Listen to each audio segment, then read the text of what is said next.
Hi, Assalamu alaikum. Welcome to my channel on creation.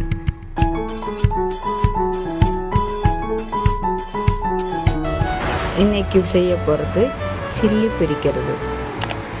Beef சின்னதாக cut பண்ணி நல்லா கழுகி எடுத்துக்கணும். அதுக்கப்புறம் சில்லி பவுடர்,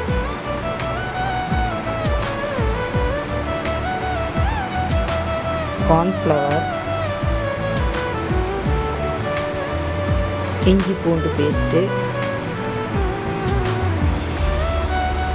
போட்டு நல்லா மிக்ஸ் பண்ணிடணும். கறியில் அந்த மசாலையெல்லாம் நல்லா மிக்ஸ் பண்ணி அது ஒரு அரை மணி நேரம் ஊற வச்சுக்கணும். கொஞ்சோண்டு தண்ணி ஊற்றிக்கலாம், இல்லைன்னா லெமன் ஊற்றிக்கலாம். நல்லா மிக்ஸ் பண்ணி அரை மணி நேரம் வச்சுக்கணும். அதுக்கப்புறம்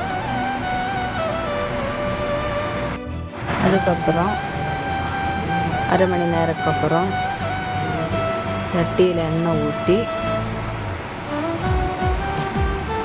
சில்லி பொரிக்கிறதுக்கு தேவையான அளவுக்கு எண்ணெய் ஊற்றி நல்லா கொதி வரும்போது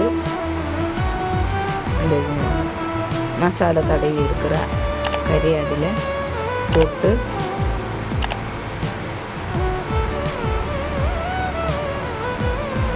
கொஞ்சம் வேவாகும்போது திருப்பி போட்டுக்கணும். அப்புறம் நல்லா கிளறி விட்டு வெந்ததுக்கப்புறம் எடுத்து நல்ல சுவாதிஷ்டமான சில்லி ரெடி.